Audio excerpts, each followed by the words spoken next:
What are the myths around publishing? What is normally stopping people from actually getting their ideas out there? What is the holdback that you could dismantle if you were to dismantle it to someone who's watching? Publishing has never been this easy. What do you I'm mean? telling you. A Dude. lot of people, I think they overcomplicate what it takes. There's 2 channels Yes. through which you can publish. Well, Yes. there's 3. Okay. One is what we call... Welcome to Educate Africa with Dr. Sanele Gamede. It's such an amazing time to be alive, especially in South Africa, with everything that is happening. It is quite an interesting part for me to read your comments and to see how much love you have for this podcast. Please continue to tell a friend, to ensure that they subscribe and stay tuned on Educate Africa with Dr. Sanele Gamede. And today it is a special day, and this is going to go to historic archives because it is my first episode where I have a guest, and the guest happens to be an amazing young person who, of course, is married like myself, but I didn't bring him because of that today. I brought him because he's an amazing author. He's an amazing publisher. We met a while ago in Durban, and look at it today. We are here. Doc, welcome to Educate Africa with Dr. Sanele Gamede. It's quite a pleasure for me to host you and have you on this podcast. How are you doing, my brother? I'm good, my brother. Thank you so much for having me. I'm so happy to be the first guest in your podcast. No, it is an amazing time to be alive in South Africa, and it's quite an amazing time to have a conversation with you, knowing that we met at the Durban ICC a while ago. I remember Articulate Africa. Yeah. That was a really good experience. And you had your first book at the time. I had 2. I had 2 already. Yes. I can't remember whether I had my first. I think I had my first at the time. Yeah, I think it was because I still have that copy of my first book. Yeah. You have a copy of my book? I still have it, yeah. Oh, I remember I do have yours, but I didn't know that I shared mine as well. We actually exchanged. Oh, yeah. okay. Then I'm a great author as well, Of course.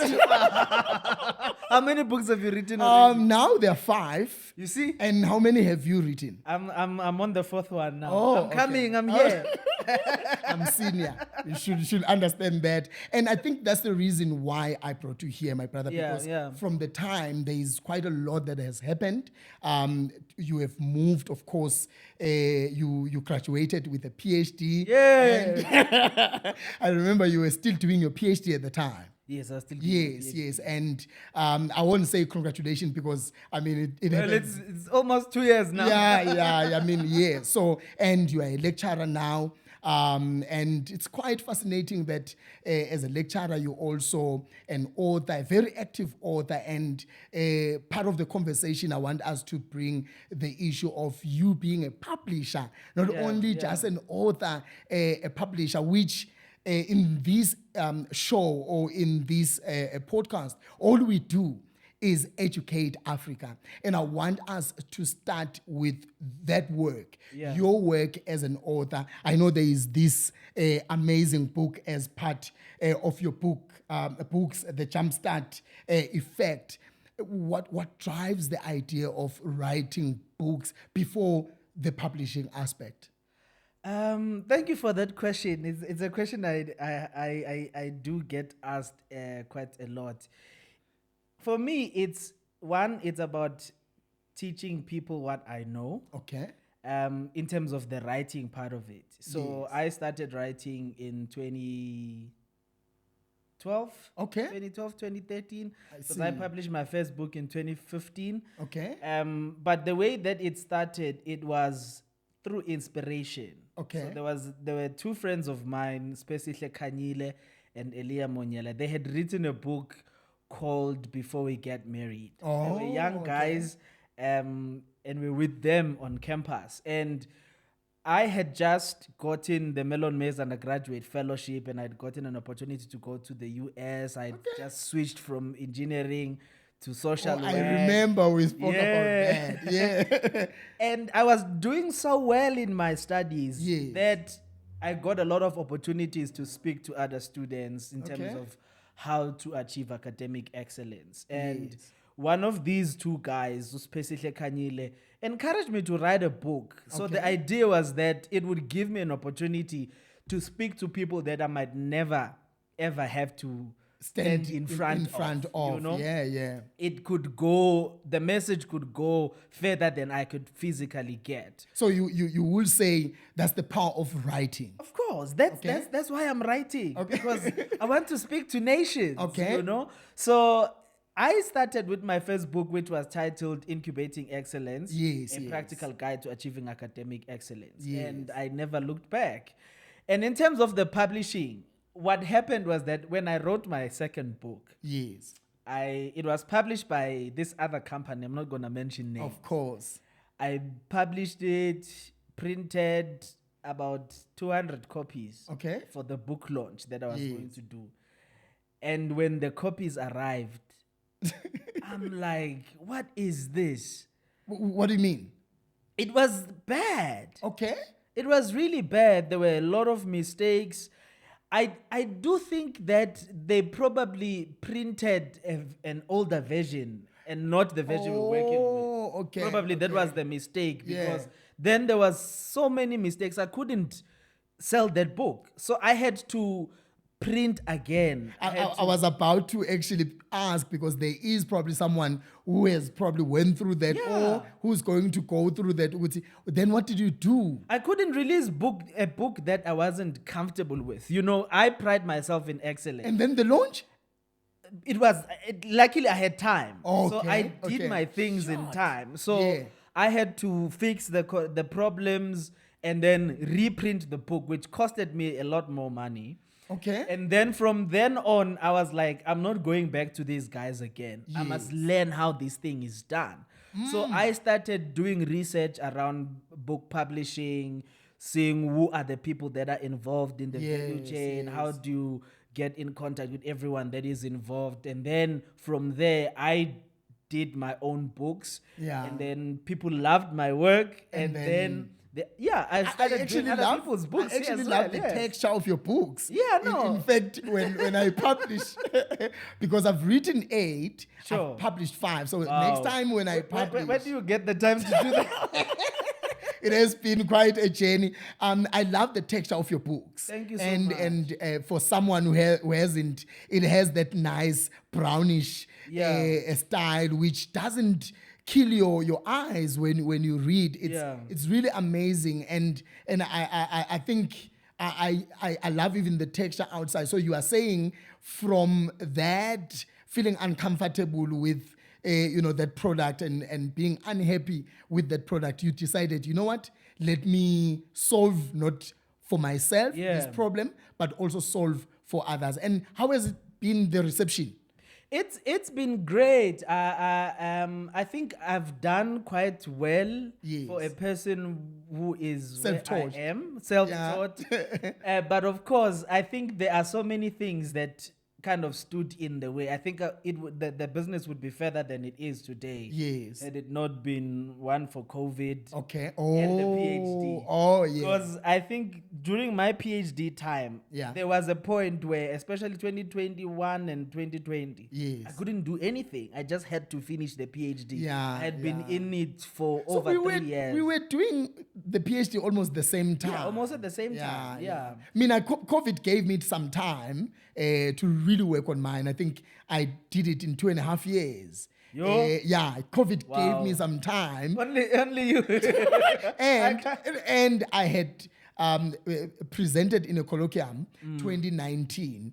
They declined my first one. I went to restart. So I presented 2 PhD proposals in 1 year, and in that year, the second one got accepted, and I started. So kind of COVID-19 gave me that. So when you were busy with your PhD and writing books?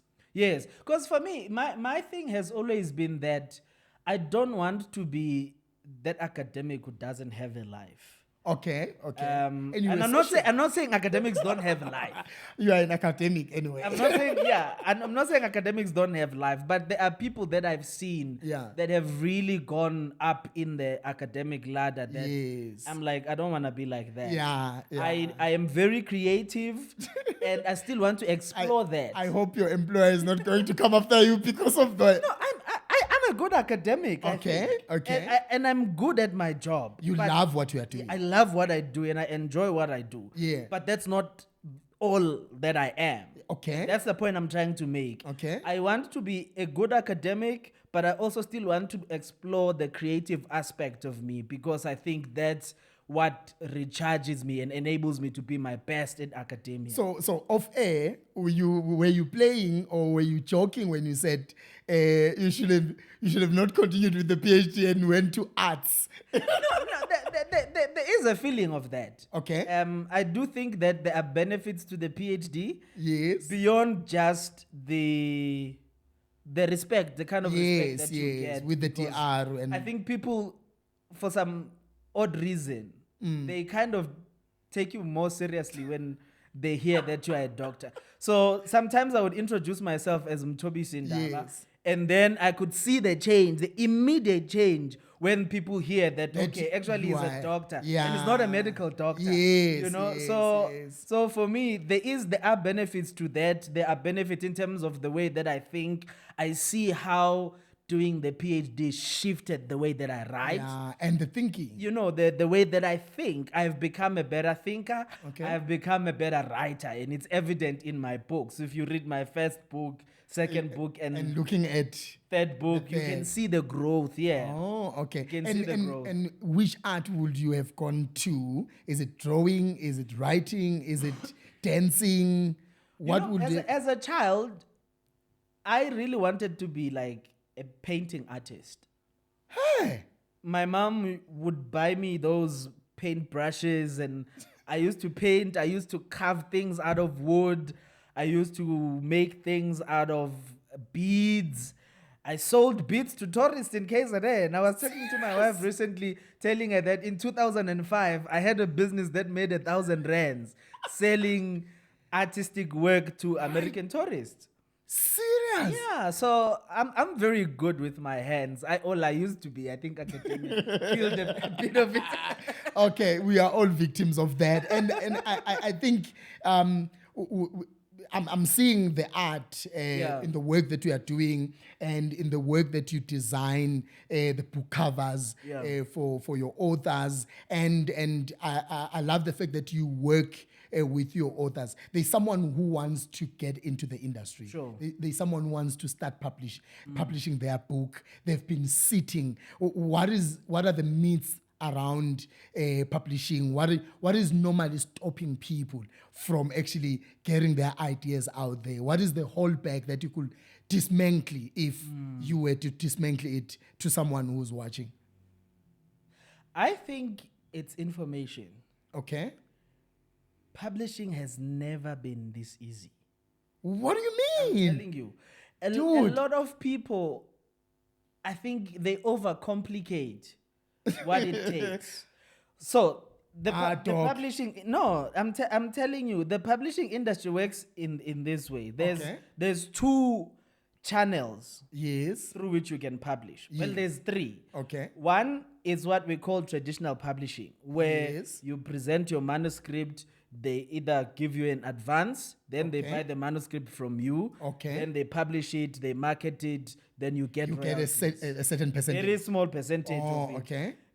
That has its own advantages, which is a little bit more hard, like a little bit harder to get into because you've got to prove the business case of the book. The manuscript has to be great. It has to be something that is sellable, Oh, okay. And for many first-time authors, you don't really know if it's something that can really sell until it starts selling. So you will say, go through the self-publish. So that's the second part. So I said there's three models, avenues of publishing. So the second part is what is called self-publishing, which you could do at home which is what we do for people. We provide Yes. self-publishing services. Okay. So you own the rights to the book. You own the money that you make from the sales of the book.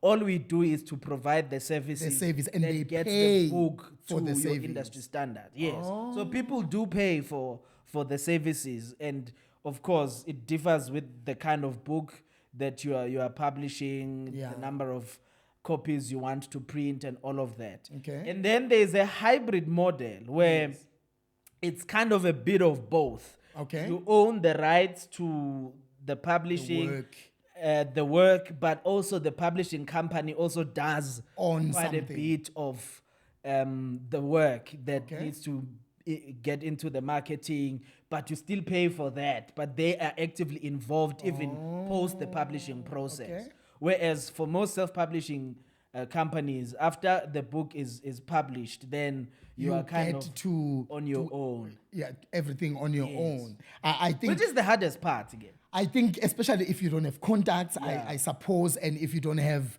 the necessary financial muscle, and you said to me, lack of information is stopping people from getting their ideas into paper and making sure that it is available out there. Maybe elaborate on that. So a lot of people don't know that there are things like Amazon where you can publish an ebook for free.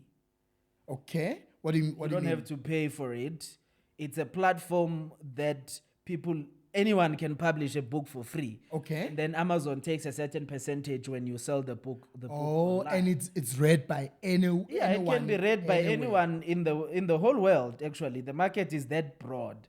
Okay. And what about the IP? People will be scared that someone can download. Is it not a case of someone scared now that someone will download and reproduce in Namibia where I don't know? You can't do that with the kind of files that you upload into that system. So the people that can download those ebooks are people that have Amazon Kindle apps on their phones, their tablets, and also people who have Amazon Kindle readers. Okay. So it's the kind of file that they get only works in that app. It's not something that you can print, Okay. So it's not like you it's not download something a PDF. Okay. That is the trick. Yeah. So you can't reproduce that because You read it through the app. you can't. It's like you can't take it home. No, you can take it take home, the but tablet home, but you can't print it out of the app.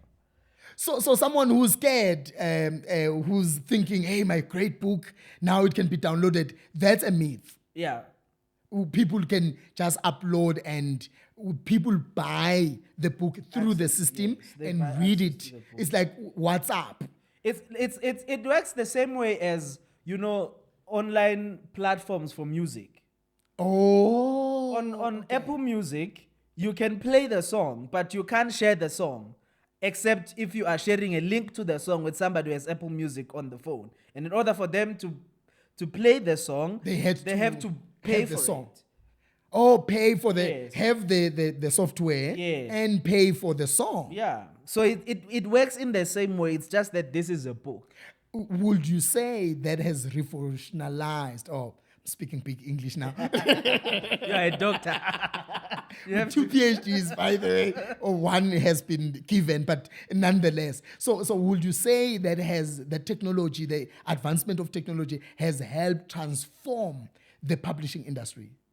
Or it has made it worse? I think it has made it easier for everyone to come in.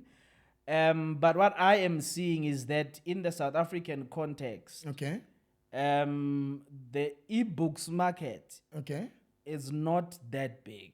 So you think people are still doing hard people copies? still buy like hard copies. Okay. Because we have a growing body of young people that are beginning to take reading seriously. Okay.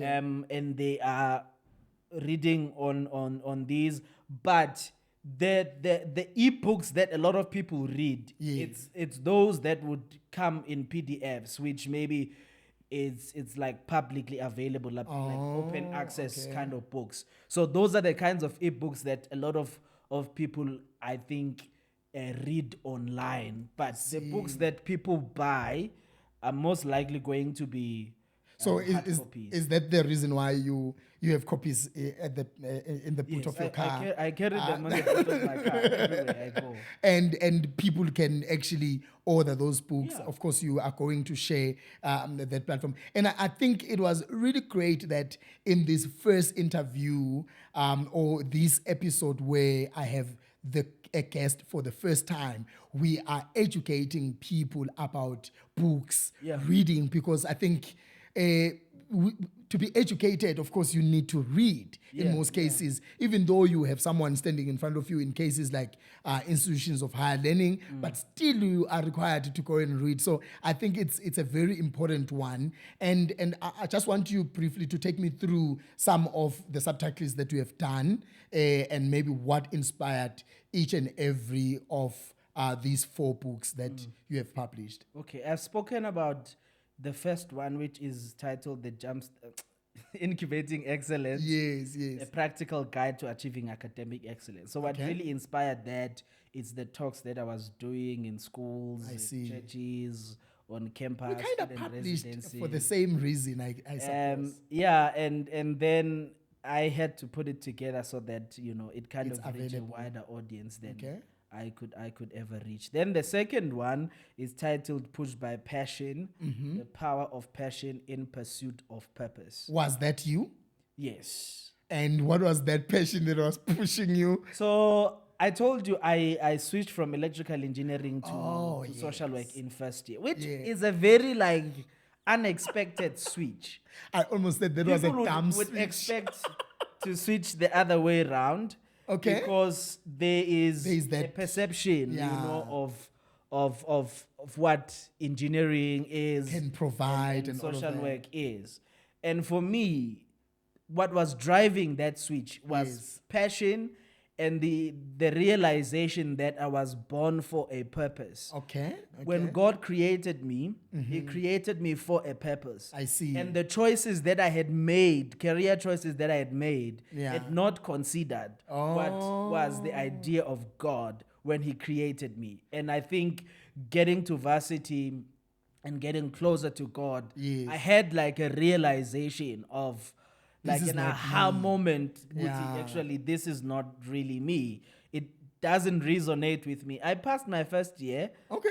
So you were not struggling? On the first day of I wouldn't say I wasn't struggling because, I was not enjoying it. Okay. Right? Okay. So on the first day of my second year in engineering, I left class, went to the social work department and asked them to register me. And they were kind enough to register me. And you me. studied, finished did a master's in sociology and did a PhD in education. So my thing, the push of passion was that these kinds of studies or these areas of study would equip me with the kind of skills and knowledge that I need to be able to fulfill my purpose. And that has been exactly what it has done. I'm actually having goosebumps because you're speaking to one of the episodes that I had that speaks about choosing a career, and I speak about the idea of a bigger picture, a bigger purpose for you to choose a career. You shouldn't just choose it out of selfishness per se, and something that will drive you. And then the third book? The third book is The Jumpstart Effect. Okay. Which is a book about why human connections matter. So... were you married at the time? No, I wasn't married at the time. Okay. So it's not about those kinds of relationships. Okay. So whenever I speak about this pardon me, guys. I mean, the guy is married, and I call her wife the producer because she does the work here. So the first thing I thought, maybe you're talking about relationships. No. What relationships are you talking about? I always have to put a disclaimer because people quickly jump. They love romantic relationships. Yeah. So the book is centered around an experience I had a weekend before the launch of my second book, where I was with a friend Yes. at Rosebank who was helping me gather the supplies for the book. Yeah. For the book launch, she was helping me prepare for the book launch. I didn't have a car at the time, so she had a car. So she was driving me around. And we had not seen each other for a long time. Yes. And we were now at Rosebank. And we're now catching up. It was around this time, was towards the evening. And we're sitting in the car, her lights are on. And I asked her to switch off the lights. Yes. Because the battery will die. And she Okay. was like, I know my car. It takes about 6 hours before the battery dies. And I was like, okay, I don't even have a car. What can I say? And 45 minutes later, the bus comes that I need to take to go back to campus. And she starts the car. It doesn't. You can already, imagine what happened. It's dead. The battery is dead. And now I'm like, okay, the Zulu part of me says, I told you so. But then the Christian part of me was like, don't make things worse than they already are. He's already feeling the pain. You know, I got out of the car, pushed the car to a safer place. And then we started asking. Was it an automatic or a manual? No, it was a manual car. Oh, luckily. It was a manual car. Yeah. So we got out of the car. We started asking people around, do you have jumper cables to jumpstart the car? Do you have jumper cables to jumpstart the car? We asked everyone that would stop. Taxi drivers, Uber drivers, they all didn't have jumper cables. Hey. Then we went to the Shell garage at Rosebank Mall, and there was an old ragged green Toyota Corolla that pulled up. And then we asked the guy, he's like, I don't have jumper cables. Yes. But I know that the security guards at the mall, they keep probably jumper cables. Oh. So go get the jumper cables and come back. I'll jumpstart your car. Came back, jumpstarted the car. And when the bus? I then took the bus and she went her way. I went my way. Oh, okay. In my head, it was like boom. Because I'm like, what just happened? Isn't this what happens to all of us? That we get stuck at some point in our lives and the only way out is to ask for help from other people. Oh. And that's how the book was born, to say each and every one of us has been stuck or will get stuck. Yeah. And I speak about stuckness as an unfriendly reminder that human connections matter. Being at that point where there is nothing you can do by yourself. Both of us were educated. I had a master's degree. We had some little bit of money in the bank, but the money could not at that time. Not the car. At the time. The only thing that could help us is to get out of the car and ask for help from other people. So that's what the book is about. I'm laughing because when we met recently, when we reconnected, that's the first thing that you said. Sanele, the power of letting go of some other things and letting other people handle those things instead of trying to work on everything by yourself. You took something out of my shoulder, which was a little bit heavy, after understanding that there is power actually in those human connection, in those relationships, where I don't have to worry about the lights because someone is taking care of that. I don't have to worry. I mean, we have an amazing producer that that is doing everything and making sure that the sound here is amazing and all of that. And I mean, it has it makes sense. It makes sense. That's what the book is about. And the fourth one? The fourth one is titled "The King Said Occupy." It's coming out. Oh, I think that's the next conversation because I know that on the 26th of April you are launching. I don't want us to give them what is in there, but I want the book behind the book. What was happening there? So this was inspired by a sermon I preached in 2021. Okay. And I recently saw one.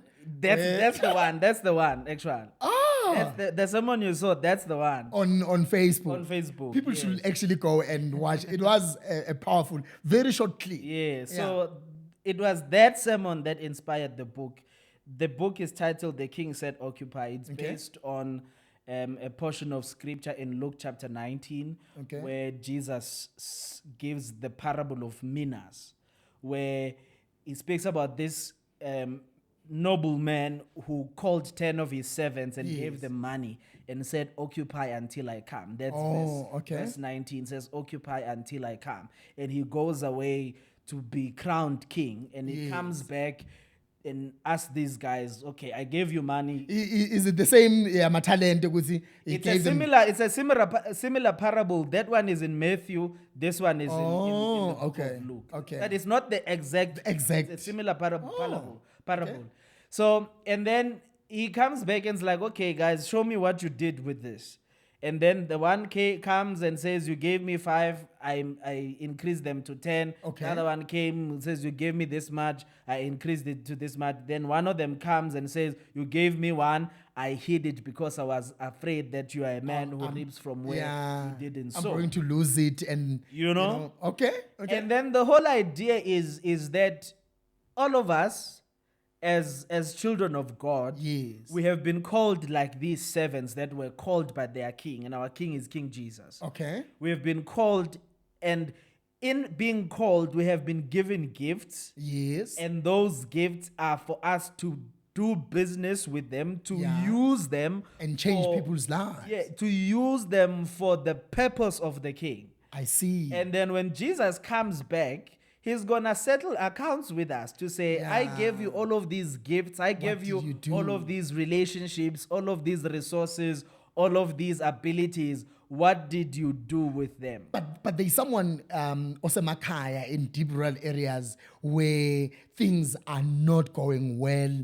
A family, probably they lost parents at a very young age. Things are just not going well. And they could say, but Dr. Mthobisi, what have I been given? Because it looks like I was born and there is nothing. I grew up, we were just suffering, and we are still suffering. What do you mean we're called to occupy? I think it becomes a problem when we think about gifts in terms of material things. I think for a person like that, the limitations, which I speak about in the book, it's what happens between your 2 ears. In your mind, that you think about gifts in terms of material things, whereas gifts could be an ability. Gift could be access to a relationship. That could lead to something. A breakthrough. It could be a talent that you could use to fulfill purpose. And the idea of purpose here is not really about material gain. Right? Purpose is not about material gain. Living a life of purpose is about serving others. It's about making a difference in the lives of others. If there is material gain that comes because of it, that is a secondary thing. It's not the primary thing. So in the book I speak about whatever you discover as God's purpose for your life, if it revolves around benefiting you, you haven't gotten it right. Because the purpose of God for your life is not about you. At the center of God's purpose is about it's the people that are supposed to benefit from it. I want you to repeat this. If it's, you are saying, if it evolves around you, then it's not the true purpose of God. So the idea is that you are not at the center of God's purpose for your life. When God created you, He had in mind the people that are supposed to benefit from what He has put inside of you. So I shouldn't be worried about how many subscribers I have or not. No. He's taken care of that. Because when He gave you the ability to do this, He had in mind the people who would benefit from Educate Africa podcast. So are you saying when I should enjoy the money though when it starts to come? Of course, when the money comes, it's a secondary thing. It's a reward that is over and above the fact that you have fulfilled your purpose in life. Because it doesn't benefit you in the long run. Remember, I said the king will come back and settle accounts with us to say, I gave you all of this, what did you do with it? If all you did is to chow the money, then you are in serious trouble. You are in for a high jump. Guys, make sure that you subscribe so that I can fulfill God's purpose. Anyway. I want us to drive to the last point, and this one I had to put it in because of the video that we spoke about earlier that I saw when you were preaching. And I'm looking at the alignment between what God has given us, our work, our businesses. How do we align that to the kingdom? That's very key. It's a very deep question, but it still goes back to the point about purpose. Okay. Businesses that thrive, I believe, Yes. are businesses that are driven primarily by purpose. Okay. And of course, businesses are also driven heavily by profit. Yes. And I accumulation. was about to ask, what about the profit? But you the only way you can make profit is when you solve somebody's problem. Oh. And when you solve somebody's problem, you are serving that person. Okay. You are making a difference in their lives. And that is why they would be willing to pay. So you've got to have something of value. Okay. There's someone who understands the issue of calling, the issue of purpose, but they are conflicted around the idea of, should I make money out of what God has given me as a gift, or should I just serve God or God's people through this without expecting something in return? How do I balance the idea of making sure that I still earn a living, but I still serve God or the purpose that He has placed in me and changing His people? So I think the other problem is that somebody who thinks like that thinks you either have one or the other. What do you mean? It's either you are making profit or you are serving God. They don't think that you can serve God and make profit. Are you saying there's nothing wrong? Let me make an example. Yes. How much do you think it costs to produce a book?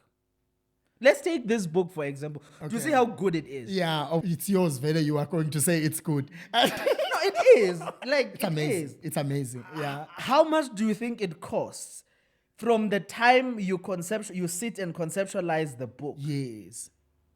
The writing time. Yeah. The equipment you use to write. Yes. The amount of time you spend writing it. The actual production of it.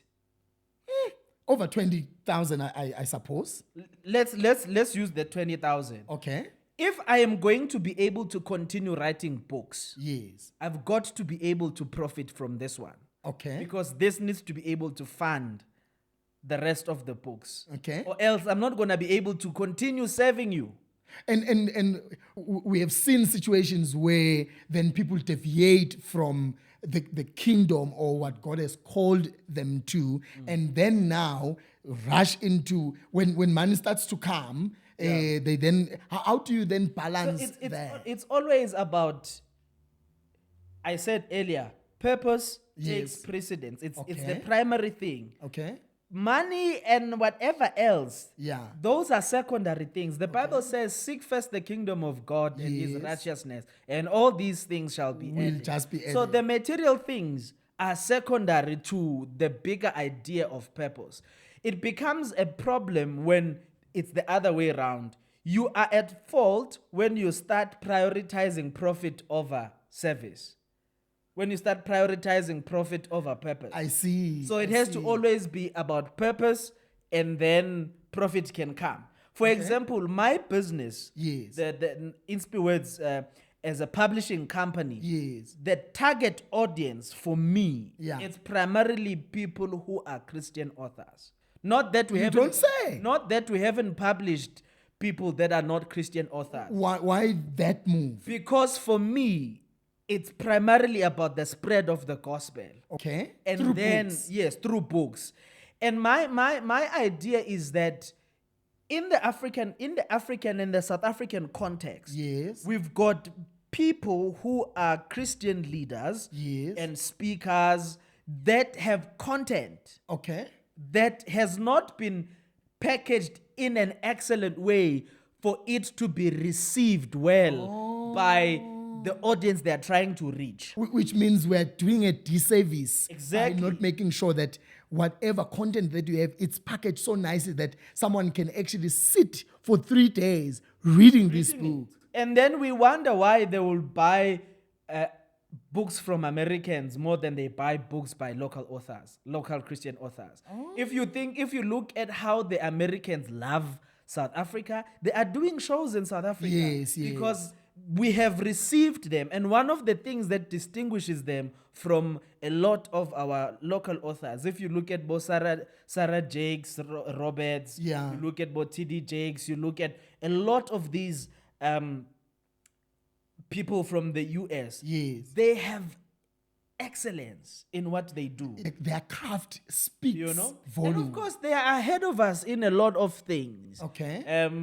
The reading industry, they were publishing books way, like T.D. Jakes' book, Woman Thou Art Loosed, was published in 1994, and it's still selling copies today. And it still sounds like it's new. I was just 1 year old when it came out, and it still feels like it's new, but it's because of the investment that they have put into it. And of course, they have a privilege because they are ahead of us in terms of where the industry is, technology is. But we have access to that now in the South African context. And my idea is to say, let me bring that, because I do think that I've cracked the code in terms of the production value of the books. I see. And I want that to be something that Christian authors in the South African context and the African context at large are able to produce. So you are saying if I were to speak to Christian authors or Christians who love to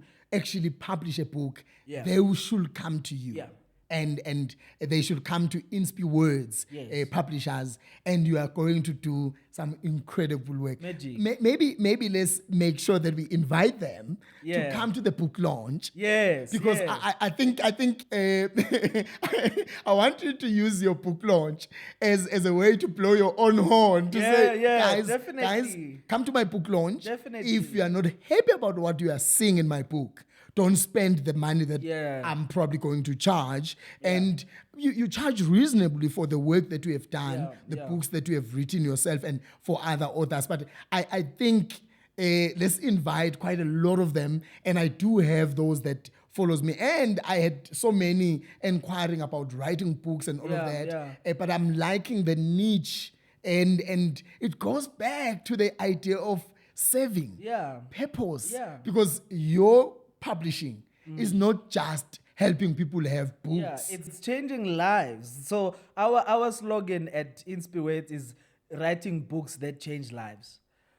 Because it's not just, it's more than just a book. Would you reject my book if it doesn't sound like? Of course not. As I said that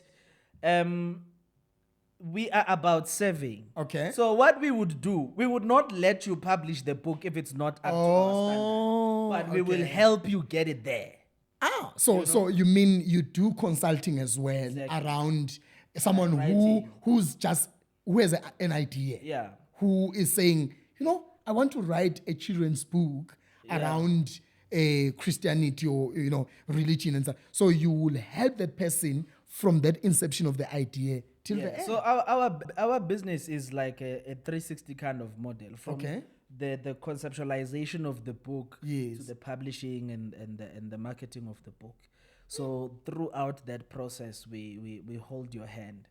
And I think that's what I was saying about people not having the information. They have the idea, but they don't know where to start. I think now that you have said it, they are going to share this episode so that it reaches so many people. And I think these are some of the platforms where we can ensure that such information is out there. The issue of Amazon, people sitting and making money while they don't have to.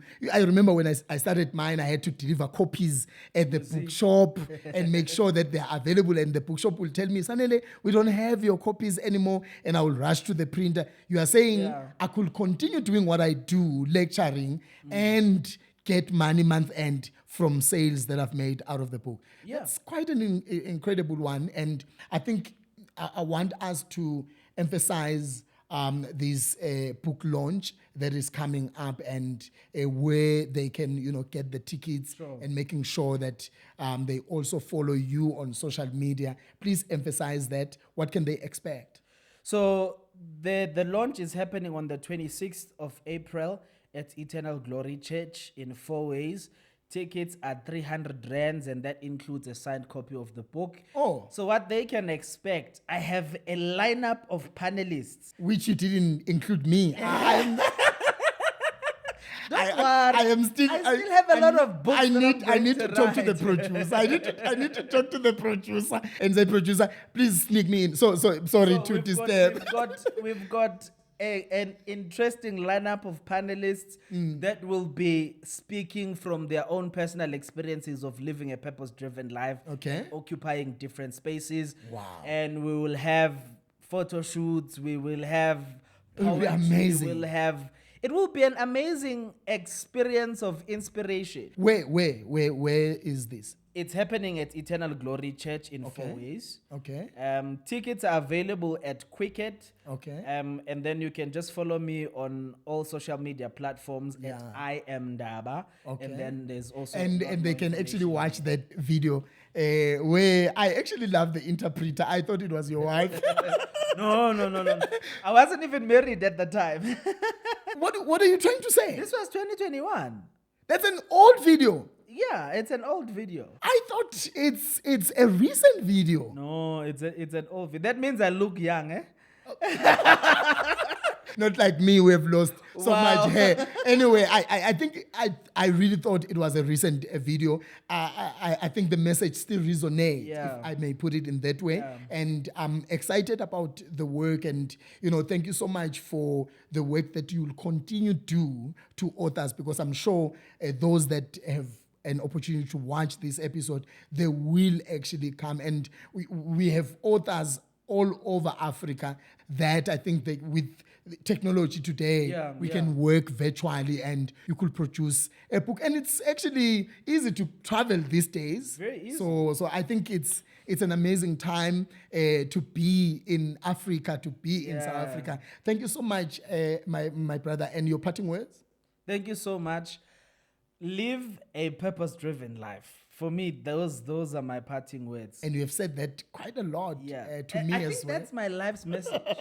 That's my life's message, that people should not just freestyle their lives. It should be a purpose-driven life. Guys, thank you so much. It has been an incredible one, and I'm sure you have benefited from this episode. Thank you for the love that you always show. Continue to comment, continue to share, and let other people know that, this is Educate Africa. So all we do is we bring inspirational people, bring incredible people to educate you. And I am so grateful. And thank you so much to everyone who supports our work. And thank you so much to Curtis Hayes Guest House for hosting us. It has been quite an artistic place, and I'm sure you are loving the background. It is in Auckland Park. Please make sure that you book.